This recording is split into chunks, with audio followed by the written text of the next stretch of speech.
ಎಲ್ರಿಗೂ ನಮಸ್ಕಾರ. Topper IAS daily current affairs ಅನಾಲಿಸಿಸ್ಗೆ ಸ್ವಾಗತ. ನಾವಿವತ್ತು ಮೇನ್ಸ್ ಪಾಯಿಂಟ್ ಆಫ್ ವ್ಯೂವಿಂದ ಇಂಪಾರ್ಟೆಂಟ್ ಆರ್ಟಿಕಲ್ನ ಡಿಸ್ಕಸ್ ಮಾಡ್ತಾ ಇದ್ದೀವಿ. ಸೊ ನಾವಿವತ್ತು ಡಿಸ್ಕಸ್ ಮಾಡ್ತಿರೋಂಥ ಆರ್ಟಿಕಲು ಜೆನೆಟಿಕಲಿ ಮಾಡಿಫೈಡ್ ಟ್ರೀಸ್. ನಮ್ಗೆ ಆಲ್ರೆಡಿ ಗೊತ್ತಿದೆ, ರೀಸೆಂಟಾಗಿ ರಬ್ಬರ್ ಟ್ರೀಸ್ನ ಅಸ್ಸಾಮಲ್ಲಿ ಪ್ಲ್ಯಾಂಟ್ ಮಾಡಿದ್ದೀವಿ. ಸೊ ಆ ಒಂದು ಉದ್ದೇಶದಿಂದ ಜೆನೆಟಿಕಲಿ ಮಾಡಿಫೈಡ್ ಕ್ರಾಪ್ಸು ಮತ್ತು ಟ್ರೀಸು ನ್ಯೂಸಲ್ಲಿದೆ ಸೊ ಫ್ರೀಕ್ವೆಂಟಾಗಿ. ಹಾಗಾಗಿ ನಾವು ಆಲ್ರೆಡಿ ಲಾಸ್ಟ್ 2 ವೀಡಿಯೋಸಲ್ಲಿ ಜೆನೆಟಿಕಲಿ ಮಾಡಿಫೈಡ್ ಕ್ರಾಪ್ಸ್ ಬಗ್ಗೆ ತಿಳ್ಕೊಂಡಿದ್ದೀವಿ. ಸೊ ಈಗ ಜೆನೆಟಿಕಲಿ ಮಾಡಿಫೈಡ್ ಟ್ರೀಸ್ ಬಗ್ಗೆ ತಿಳ್ಕೊಳ್ತಾ ಇದ್ದೀವಿ. ಏನಿದು ಜೆನೆಟಿಕಲಿ ಮಾಡಿಫೈಡ್ ಟ್ರೀ ಅಂದರೆ, it's also like genetically modified crops. ಇಲ್ಲೂ ಕೂಡ ಈ ಒಂದು ಯಾವುದೇ ಒಂದು ಟ್ರೀನ ಜೆನೆಟಿಕಲಿ ಮಾಡಿಫೈಡ್ ಅಂತ ಕರಿಬೇಕಂದ್ರೆ ಅದರಲ್ಲಿ DNA ಏನು ಚೇಂಜ್ ಆಗಿರಬೇಕು. ಸೊ ಅಂದರೆ DNAಲಿರುವಂಥ ಕೆಲವೊಂದು ಜೀನ್ಸನ್ನ ನಾವು ಚೇಂಜ್ ಮಾಡಿರ್ತೀವಿ, ಇಲ್ಲ ಹೊಸದಾಗಿ ಯಾವುದಾದ್ರೂ ಜೀನ್ಸ್ನ ಆ್ಯಡಪ್ ಮಾಡಿರ್ತೀವಿ, ಇಲ್ಲ ಕೆಲವೊಂದು ಜೀನ್ಸ್ನ ರಿಮೂವ್ ಮಾಡಿರ್ತೀವಿ. ಸೊ ಇದನ್ನು ನಾವು ಜೆನೆಟಿಕಲಿ ಮಾಡಿಫೈಡ್ ಟ್ರೀ ಅಂತ ಕರಿತೀವಿ. ಸೊ ಇದನ್ನು ಜೆನೆಟಿಕ್ ಇಂಜಿನಿಯರಿಂಗ್ ಟೆಕ್ನಿಕ್ಸ್ನ ಯೂಸ್ ಮಾಡಿಕೊಂಡು ಈ ಒಂದು ಮಾಡಿಫಿಕೇಷನ್ಸ್ನ ಮಾಡ್ತೀವಿ. ಮೋಸ್ಟ್ ಆಫ್ ದ ಕೇಸಸಲ್ಲಿ ಏನು ಈ ಜೆನೆಟಿಕಲಿ ಮಾಡಿಫಿಕೇಷನ್ ಏನಕ್ಕೋಸ್ಕರ ಮಾಡ್ತಾರೆ ಅಂದರೆ ನಾವೆಲ್ ಟ್ರೈಟ್ನ ಇಂಟ್ರೊಡ್ಯೂಸ್ ಮಾಡೋದಕ್ಕೋಸ್ಕರ. ಸೊ ಈ ಒಂದು ಏನು ನಾವೆಲ್ ಟ್ರೈಟ್ನ ನಾವು ಇಂಟ್ರೊಡ್ಯೂಸ್ ಮಾಡ್ತೀವಿ, ಇದು ನ್ಯಾಚುರಲಿ ಅಕ್ಕರಿಂಗ್ ಟ್ರೀಸಲ್ಲಿ ಅಥವಾ ಸ್ಪೆಸಸಲ್ಲಿ ಈ ಒಂದು ಸ್ಪೆಷಲ್ ಫೀಚರ್ಸು ಇರಲ್ಲ. ಸೊ ಅದನ್ನು ನಾವು ಈ ಒಂದು ಎಡಿಟಿಂಗ್ ಮಾಡೋದ್ರ ಮೂಲಕ ನಾವು ಆ್ಯಡಪ್ ಮಾಡ್ತೀವಿ. ಎಕ್ಸಾಂಪಲ್, ಈಗ ಕೆಲವೊಂದು ಟ್ರೀಸ್ ಅಥವಾ ಕ್ರಾಪ್ಸನ್ನು ಪೆಸ್ಟ್ ರೆಸಿಸ್ಟೆನ್ಸ್ ಮಾಡಬೇಕು, ಇಲ್ಲ ಡಿಸೀಸ್ ರೆಸಿಸ್ಟೆನ್ಸ್ ಮಾಡಬೇಕು, ಎನ್ವಿರಾನ್ಮೆಂಟಲ್ ಕಂಡೀಷನಿಗೆ ರೆಸಿಸ್ಟ್ ಆಗೋ ಥರ ಮಾಡಬೇಕು. ಈಗ ಫಾರ್ ಎಕ್ಸಾಂಪಲ್ ತುಂಬ ಜಾಸ್ತಿ ಟೆಂಪರೇಚರ್ ಆದರೂ ಸಸ್ಟೈನ್ ಆಗಬೇಕು, ಇಲ್ಲ ತುಂಬ ಕಡಿಮೆ ಟೆಂಪರೇಚರ್ ಆದರೂ, ಕೋಲ್ಡ್ ಅಥವಾ ಹಾಟರ್, ಎಕ್ಸ್ಟ್ರೀಮ್ ಹಾಟ್ ಅಥವಾ ಎಕ್ಸ್ಟ್ರೀಮ್ ಕೋಲ್ಡ್ ಆದರೂ ಕೂಡ ಅದು ಸಸ್ಟೈನ್ ಆಗಬೇಕು. ಈ ರೀತಿ ಎನ್ವಿರಾನ್ಮೆಂಟಲ್ ಕಂಡೀಷನ್ಗೂ ಸೂಟ್ ಆಗೋ ಥರ, ಮತ್ತು ಹರ್ಬಿಸೈಡ್ ಟಾಲರೆನ್ಸ್ ಆಗೋ ಥರ, ಈ ಥರ ನಮಗೆ ಯಾವ ನಾವೆಲ್ ಟ್ರೇಟ್ ಬೇಕು ಅದನ್ನು ನಾವು ಆ್ಯಡಪ್ ಮಾಡ್ಕೊಳ್ತೀವಿ ಈ ಒಂದು ಜೆನೆಟಿಕ್ ಇಂಜಿನಿಯರಿಂಗ್ ಟೆಕ್ನಿಕ್ನ ಯೂಸ್ ಮಾಡಿಕೊಂಡು. ಸೊ ಏನಕ್ಕೋಸ್ಕರ ನಮಗೆ GM ಟ್ರೀಸ್ ಬೇಕು? ಸೊ ನಮಗೆ ಗೊತ್ತಿದೆ, ಈಗ ತುಂಬ ಮಾಡಿಫಿಕೇಷನ್ ಆಗ್ತಿರೋದ್ರಿಂದ, ಮಾಡರ್ನೈಸ್ ಆಗ್ತಿರೋದ್ರಿಂದ ಈ ಒಂದು ಡಿಫಾರೆಸ್ಟೇಷನ್ ಆ್ಯಕ್ಟಿವಿಟೀಸು ಜಾಸ್ತಿ ಆಗ್ತಿದೆ. ಸೊ ಈ ಒಂದು GM ಟ್ರೀಸ್ನ ನಾವು ಯೂಸ್ ಮಾಡೋದ್ರಿಂದ ರಿವರ್ಸ್ ಮೆಥಡನ್ನು ಮಾಡ್ಬೋದು. ಈಗ ರಿವರ್ಸ್ ಡಿಫಾರೆಸ್ಟೇಷನ್ ಆಗುತ್ತೆ. ಸೊ ಇದರಿಂದ ಏನಾಗುತ್ತೆ, ರಿವರ್ಸ್ ಡಿಫಾರೆಸ್ಟೇಷನ್ ಆಗ್ತಿದೆ ಅಂದರೆ ಈ ಪ್ಲಾಂಟೇಷನ್ ಜಾಸ್ತಿ ಆಗುತ್ತೆ, ಅಂದರೆ ಫಾರೆಸ್ಟ್ ಏರಿಯಾ ಜಾಸ್ತಿ ಆಗುತ್ತೆ. ಸೊ ಇದೊಂದು ಕಾರ್ಬನ್ ಸಿಂಕ್ ಥರನೇ ಆ್ಯಕ್ಟ್ ಆಗುತ್ತೆ. ಸೊ ಕಾರ್ಬನ್ ಸಿಂಕ್ ಜಾಸ್ತಿ ಆಗ್ತಿದೆ ಅಂದರೆ ಕಾರ್ಬನ್ ಡೈಆಕ್ಸೈಡ್ನ ಅಬ್ಸರ್ವ್ ಮಾಡ್ಕೊತಿದೆ ಅಂದರೆ ಪೊಲ್ಯೂಷನ್ ಕಡಿಮೆ ಆಗುತ್ತೆ.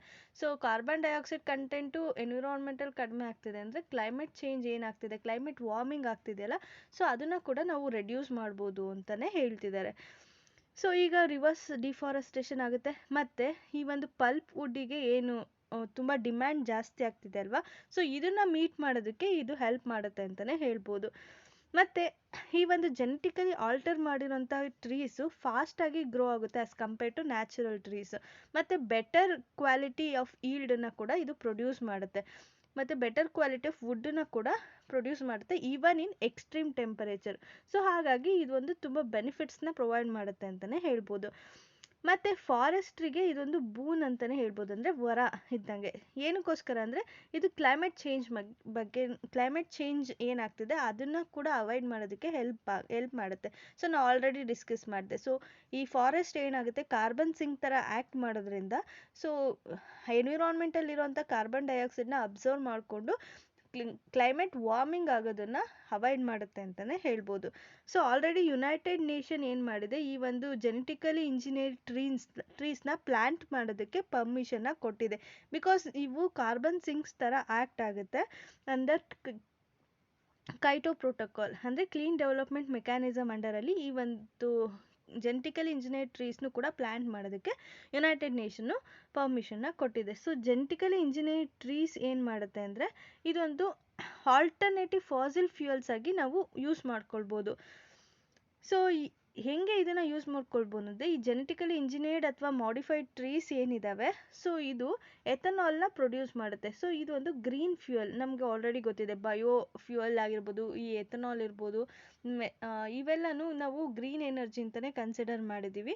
ಸೊ ಇದನ್ನು ನಾವು ಫಾಸಿಲ್ ಫ್ಯೂಯಲ್ಸನ್ನ ರೀಪ್ಲೇಸ್ ಮಾಡೋದಕ್ಕೆ ಇವನ್ನ ಯೂಸ್ ಮಾಡ್ಕೋಬೋದು. ಸೊ ಇದರಿಂದ ಸೆಲ್ಫ್ ಸಫಿಷಿಯನ್ಸಿನೂ ಕೂಡ ನಾವು ಅಚೀವ್ ಮಾಡ್ಬೋದು ಅಂತ ಹೇಳ್ತಿದ್ದಾರೆ. ಸೊ ನಮಗೆ ಗೊತ್ತಿದೆ every technology has both pros and cons. So ಹಾಗೆಯೇ ಇದರಲ್ಲಿ ಕೆಲವೊಂದು ಕನ್ಸರ್ನ್ಸ್ ಕೂಡ ಇದೆ. ನಾವು ಜೆನೆಟಿಕಲಿ ಮಾಡಿಫೈಡ್ ಟ್ರೀಸ್ನ ಯೂಸ್ ಮಾಡೋದ್ರಿಂದ, ಜೆನೆಟಿಕಲಿ ಮಾಡಿಫೈಡ್ ಕ್ರಾಪ್ಸ್ನ ಯೂಸ್ ಮಾಡೋದ್ರಿಂದ ಏನು ಪ್ರಾಬ್ಲಮ್ ಆಗುತ್ತೆ ಅದನ್ನು ಕೂಡ ನಾವು ಫೇಸ್ ಮಾಡ್ತೀವಿ. ಎಕ್ಸಾಂಪಲ್ ಹೆಲ್ತ್ ಇಶ್ಯೂಸ್ ಇರ್ಬೋದು, ಎನ್ವಿರಾನ್ಮೆಂಟಲ್ ಇಶ್ಯೂಸ್ ಇರ್ಬೋದು. ಸೊ ಈ ಥರ ಕೆಲವೊಂದು ಸೀರಿಯಸ್ ಇಶ್ಯೂಸ್ನ ಕ್ರಾಪ್ಸಿಗಿಂತ ಟ್ರೀಸಲ್ಲಿ ನಾವು ಜಾಸ್ತಿ ಫೇಸ್ ಮಾಡ್ತೀವಿ. ಬಿಕಾಸ್ ಕ್ರಾಪ್ಸ್ ಅಂದ ತಕ್ಷಣ 3 ಮಂತ್ಸ್ ಅಥವಾ 6 ಮಂತ್ಸಲ್ಲಿ ಗ್ರೋ ಆಗುತ್ತೆ ಮತ್ತು ಆ ಕ್ರಾಪ್ಸನ್ನು ಎಲಿಮಿನೇಟ್ ಮಾಡ್ತೀವಿ.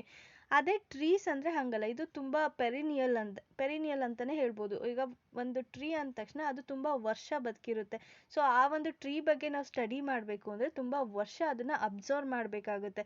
ಸೊ ಆ ಒಂದು ಟ್ರೀ ಲೈಫ್ ಸ್ಪ್ಯಾನ್ ಮುಗ್ದೋಗೋ ಅಷ್ಟರಲ್ಲಿ ಅದರಲ್ಲಿರುವಂಥ ಪೋಲನ್ಸು ಆಲ್ಮೋಸ್ಟ್ 600 ಕಿಲೋಮೀಟರ್ಸ್ವರೆಗೂ ಅದು ಸ್ಪ್ರೆಡ್ ಆಗೋದ್ರಿಂದ, ಸೊ ತುಂಬ ಕಡೆ ಅದು ಸ್ಪ್ರೆಡ್ ಆಗಿರುತ್ತೆ. ಅದು ಎಲ್ಲೆಲ್ಲಿ ಸ್ಪ್ರೆಡ್ ಆಗಿರುತ್ತೆ ಅಂತ ನಾವು ಹುಡ್ಕೋಕ್ಕೂ ಕಷ್ಟ ಆಗುತ್ತೆ. ಸೊ ಹಾಗಾಗಿ ಇದು ಒಂದು ಇನ್ವೇಸಿವ್ ಸ್ಪೆಸಿಸ್ ಥರ ವರ್ಕ್ ಆಗುತ್ತೆ. ಸೊ ಹಾಗಾಗಿ ಫಾರೆಸ್ಟಲ್ಲಿರುವಂಥ ಬೇರೆ ಟ್ರೀಸಿಗೂ ಕೂಡ ಇದು ತೊಂದರೆ ಮಾಡುತ್ತೆ ಅಂತಲೇ ಹೇಳ್ಬೋದು. ಸೊ ನಾನು ಆಲ್ರೆಡಿ ಎಕ್ಸ್ಪ್ಲೇನ್ ಮಾಡಿದೆ, ಇದೊಂದು ಆ್ಯನ್ಯುವಲ್ ಕ್ರಾಪ್ಸ್ ಅಂದರೆ ಎವ್ರಿ ಇಯರು ಇದನ್ನು ಚೇಂಜ್ ಮಾಡಲ್ಲ. ಸೊ ಅಂದರೆ ಇದು ಪೆರಿನಿಯಲ್, ತುಂಬ ವರ್ಷ ಬದುಕಿದೆ. ಇದಕ್ಕೆ ಲಾಂಗರ್ ಲೈಫ್ ಸ್ಪ್ಯಾನ್ ಇರುತ್ತೆ ಅಗ್ರಿಕಲ್ಚರಲ್ ಕ್ರಾಪ್ಸಿಗಿಂತ. ಸೊ ಹಾಗಾಗಿ ಇದನ್ನು ಅಬ್ಸರ್ವ್ ಮಾಡೋದಕ್ಕೆ ತುಂಬ ಟೈಮ್ ಬೇಕಾಗುತ್ತೆ. ಮತ್ತು ಏನು ಮೆಟಬಾಲಿಸಮ್ ಚೇಂಜಸ್ ಆಗುತ್ತೆ ಈ ಟ್ರೀನಲ್ಲಿ ಅನ್ನೋದನ್ನು ತಿಳ್ಕೊಳ್ಬೇಕಂದ್ರೆ ನಾವು ಮೆನಿ ಇಯರ್ಸ್ ಅಂದರೆ ಅದನ್ನು ಅಬ್ಸರ್ವ್ ಮಾಡ್ಕೊಳ್ಬೇಕಾಗುತ್ತೆ. ಈ ವರ್ಷ ಪ್ಲ್ಯಾಂಟ್ ಮಾಡಿದ್ವಿ ಅಂದರೆ ಅದನ್ನು ತುಂಬ ವರ್ಷ ಅಬ್ಸರ್ವ್ ಮಾಡಿ ಅದು ವೈಲ್ಡ್ ಟ್ರೀಸಿಗೆ ಕಂಪೇರ್ ಮಾಡಿದ್ರೆ ಯಾವ ಥರ ಚೇಂಜಸ್ನ ತೋರಿಸ್ತಿದೆ ಅನ್ನೋದನ್ನು ನಾವು ಅಬ್ಸರ್ವ್ ಮಾಡಬೇಕಾಗುತ್ತೆ. ಮತ್ತು ಇದು ನಮಗೆ ಡಿಸೈಫರ್ ಮಾಡೋದು ಕೂಡ ತುಂಬ ಕಷ್ಟ ಆಗುತ್ತೆ. ಸೊ ಈಗ ಜೀನ್ನ ಇಂಟ್ರೊಡ್ಯೂಸ್ ಮಾಡಿದ್ದೀವಿ ಅಂತ ಅಂದ ತಕ್ಷಣ ಅದು ಯಾವ ಥರ ಬಿಹೇವ್ ಮಾಡುತ್ತೆ ಅನ್ನೋದನ್ನು ನಾವು ಫಸ್ಟೇ ಪ್ರಿಡಿಕ್ಟ್ ಮಾಡೋದಕ್ಕಾಗಲ್ಲ. ಸೊ ಅದು ಫುಲ್ ಲೈಫ್ ಸ್ಪ್ಯಾನನ್ನು ನಾವು ಅಬ್ಸರ್ವ್ ಮಾಡಿನೇ ಪ್ರಿಡಿಕ್ಟ್ ಮಾಡಬೇಕಾಗತ್ತೆ. ಸೊ ನೆಕ್ಸ್ಟು ಈ ಒಂದು ಟ್ರೀ ಪೋಲನ್ ಏನಿರುತ್ತೆ ಅದು almost 600 kilometre distance, more than 600 ಕಿಲೋಮೀಟರ್ವರೆಗೂ ಈ ಒಂದು ಪೋಲನ್ಸು ಸ್ಪ್ರೆಡ್ ಆಗುತ್ತೆ. ಸೊ ಹಾಗಾಗಿ ಈ ಜೆನೆಟಿಕಲಿ ಇಂಜಿನಿಯರ್ಡ್ ಟ್ರೀ ಪೋಲನ್ ಏನಿರುತ್ತೆ, so vast expanses of native ಫಾರೆಸ್ಟಲ್ಲಿ ಕಂಟ್ಯಾಮಿನೇಟ್ ಮಾಡುತ್ತೆ. ಅಂದರೆ ಸೂಪರ್ ವೀಡ್ಸು ಜಾಸ್ತಿ ಡೆವಲಪ್ ಆಗುತ್ತೆ. ಸೊ ಇದೊಂದು ಡಿಸ್ಟ್ರಕ್ಟಿವ್ ಟ್ರೈಟ್ಸ್ ಅಂತಲೇ ಹೇಳ್ಬೋದು. ವೈಡ್ ವೆರೈಟಿ ಆಫ್ ಡಿಸ್ಟ್ರಕ್ಟಿವ್ ಟ್ರೈಟ್ಸನ್ನ ಇದು ಕ್ರಿಯೇಟ್ ಮಾಡುತ್ತೆ. ಸೊ ಇದು ಎಕೋಲಾಜಿಕಲ್ ಬ್ಯಾಲೆನ್ಸ್ ಮತ್ತು ಎಕ್ಸಿಸ್ಟಿಂಗ್ ಬಯೋಡೈವರ್ಸಿಟಿ ಏನಿರುತ್ತೆ ಅದಕ್ಕೆ ತುಂಬ ದೊಡ್ಡ ಥ್ರೆಟ್ ಅಂತಲೇ ಹೇಳ್ಬೋದು, especially in tropical forest. So tropical ಫಾರೆಸ್ಟಲ್ಲಿ ಬಯೋಡೈವರ್ಸಿಟಿ ತುಂಬ ಜಾಸ್ತಿ ಇರೋದ್ರಿಂದ ಸೊ ಈ ಒಂದು ಇನ್ವೇಸಿವ್ ಸ್ಪೆಸಿಸ್ ಏನು ಮಾಡುತ್ತೆ ಅಲ್ಲಿರುವಂಥ ಸ್ಪೆಸಿಸ್ಸಿಗೆ ತುಂಬಾ ಹಾರ್ಮ್ ಮಾಡುತ್ತೆ ಅಂತಲೇ ಹೇಳ್ಬೋದು. ಸೊ ಕಂಟ್ಯಾಮಿನೇಟೆಡ್ ಪೋಲನ್ ಹನಿಬೀಸಿಗೂ ಕೂಡ ಒಂದು ದೊಡ್ಡ ಥ್ರೆಟ್ ಆಗಿ ಆ್ಯಕ್ಟ್ ಆಗುತ್ತೆ. Because honeybees are the most important pollen grains.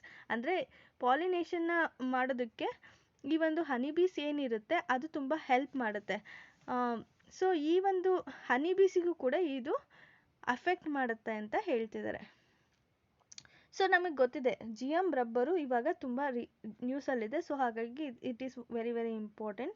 So ಇಂಡಿಯಾದಲ್ಲಿ ಫಸ್ಟ್ ಟೈಮು ಎಕ್ಸ್ಪೆರಿಮೆಂಟ್ ಮಾಡಿದ್ದಾರೆ ಜೆನೆಟಿಕಲಿ ಇಂಜಿನಿಯರ್ಡ್ ಟ್ರೀಸ್ ಲೈಕ್ ರಬ್ಬರ್ನ. ರಬ್ಬರ್ ರಿಸರ್ಚ್ ಇನ್ಸ್ಟಿಟ್ಯೂಟ್ ಇನ್ ಕೇರಳದವರು ಡೆವಲಪ್ ಮಾಡಿದ್ದಾರೆ. ಸೊ ಇದನ್ನು ಅಸ್ಸಾಮಲ್ಲಿ ಪ್ಲ್ಯಾಂಟ್ ಮಾಡಿದ್ದಾರೆ. ಸೊ ನಮಗೆ ಗೊತ್ತಿದೆ ಅಸ್ಸಾಂ ಇರೋದು ನಾರ್ತ್ ಈಸ್ಟಲ್ಲಿ, ಅಲ್ಲಿ ಈವನ್ ಟೆಂಪರೇಚರು ಎಕ್ಸ್ಟ್ರೀಮ್ ಕಂಡೀಷನಲ್ಲಿ ಇರುತ್ತೆ. ಸೊ ಹಾಗಾಗಿ ಎಕ್ಸ್ಟ್ರೀಮ್ ಕೋಲ್ಡ್ ಇರೋದ್ರಿಂದ ಅಲ್ಲಿ ಈ ಒಂದು ರಬ್ಬರ್ ಟ್ರೀ ನ್ಯಾಚುರಲ್ ಆಗಿ ಗ್ರೋ ಆಗೋದು ತುಂಬ ಕಷ್ಟ. ಹಾಗಾಗಿ ಜೆನೆಟಿಕಲಿ ಮಾಡಿಫೈಡ್ ಟ್ರೀಸನ್ನ ಇಲ್ಲಿ ಪ್ಲ್ಯಾಂಟ್ ಮಾಡಿದ್ದಾರೆ. ಸೊ ಇದು ಡ್ರಾಟ್ ರೆಸಿಸ್ಟೆಂಟ್ ಆಗಿರುತ್ತೆ ಮತ್ತು ಎನ್ವಿರಾನ್ಮೆಂಟಲ್ ಸ್ಟ್ರೆಸ್ ಟಾಲರೆಂಟ್ ಆಗಿರುತ್ತೆ. ಸೊ ಹಾಗಾಗಿ ಅಲ್ಲಿರೋವಂಥ ಟೆಂಪರೇಚರ್ಗೆ ಹೊಂದ್ಕೊಂಡು ಅದು ಬೆಳೆಯುವಂಥ ಚಾನ್ಸಸ್ ಇದೆ. ಸೊ ಇದೇನು ಮಾಡುತ್ತೆ, ನಾನ್ ಟ್ರೆಡಿಷ್ನಲ್ ಏರಿಯಾದಲ್ಲೂ ಕೂಡ ರಬ್ಬರ್ ಟ್ರೀಸ್ನ ಗ್ರೋ ಮಾಡೋದಕ್ಕೆ ಹೆಲ್ಪ್ ಮಾಡುತ್ತೆ ಈ ಒಂದು ಜೆನೆಟಿಕಲಿ ಮಾಡಿಫೈಡ್ ರಬ್ಬರು.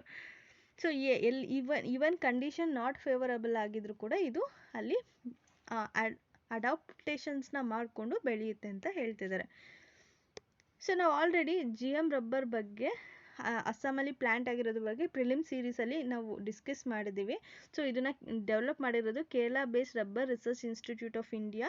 ಈ ಜೆನೆಟಿಕಲಿ ಮಾಡಿಫೈಡ್ ರಬ್ಬರ್ ಪ್ಲ್ಯಾಂಟ್ ಏನಿದೆ ಇದೊಂದು ಕ್ಲೈಮ್ಯಾಟಿಕ್ ಕಂಡೀಷನ್ಸ್ಗೆ ಅಡ್ಜಸ್ಟ್ ಮಾಡ್ಕೊಳ್ಳೋ ಥರ ಇದನ್ನು ಟೈಲರ್ ಮಾಡಿದ್ದಾರೆ. ಇದಕ್ಕೆ ಮ್ಯಾಂಗನೀಸ್ ಕಂಟೈನಿಂಗ್ ಸೂಪರ್ ಆಕ್ಸೈಡ್ ಡೈಮ್ಯೂಟೇಸ್ನ ಜೀನನ್ನು ಆ್ಯಡಪ್ ಮಾಡಿ ಇದನ್ನು ಎಕ್ಸ್ಟ್ರೀಮ್ ಟೆಂಪರೇಚರ್ಗೆ ಹೊಂದ್ಕೊಳ್ಳೋ ಹಾಗೆ ಇದನ್ನು ಡೆವಲಪ್ ಮಾಡಿದ್ದಾರೆ.